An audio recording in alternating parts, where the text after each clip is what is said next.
video again guys. Pasensya na guys, ngayon ko lang binidyo to kasi busy aani na ng ating laso na. Ngayon guys, may order sila, kaya tignan nyo guys kung paano mag-ani ng laso na dito sa amin. Dito lang guys, oh. Dito guys, oh. Yan lang gawin nyo. Kasi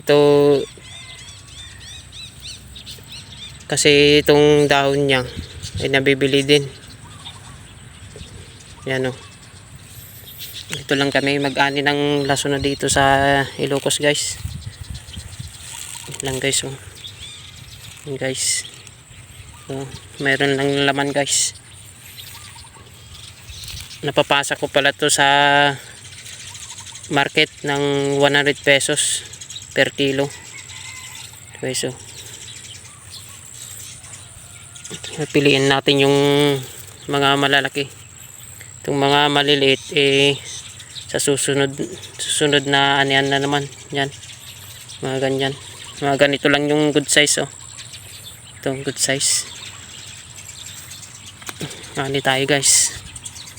Tingnan natin yung mga malalaki guys.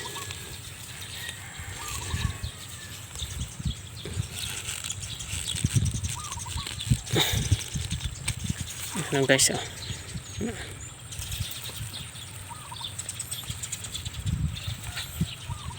Kung bago lang kayo sa aking video guys, pa-subscribe naman guys, pa-like and subscribe naman guys, or pa-comment na lang guys kung gusto nyong matutong magtanim ng laso na. Ito guys, mas gusto nila itong laso na kaysa sa sibuyas kasi mas masarap daw to kasi native,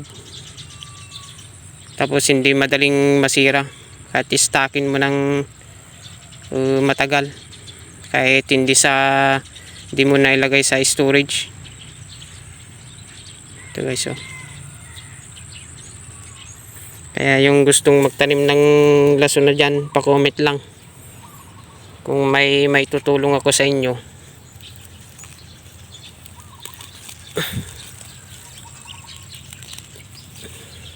Guys,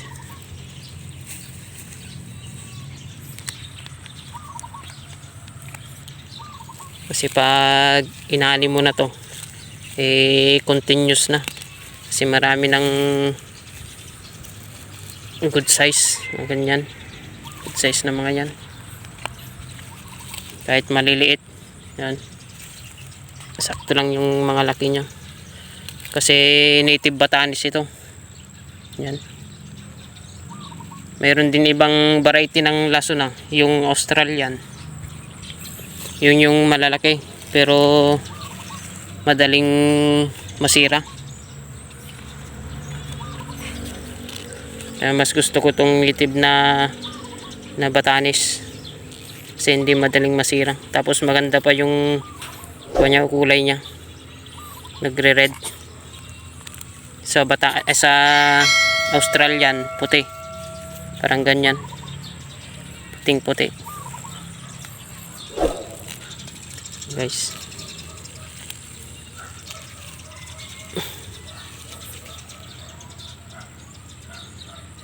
Okay guys, hanggang dito na lang ako guys.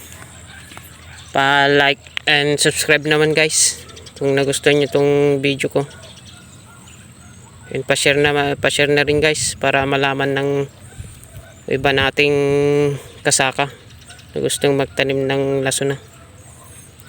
Sa susunod na video ko guys, turuan ko kayong paano magtali maglinis ng ating mga laso na.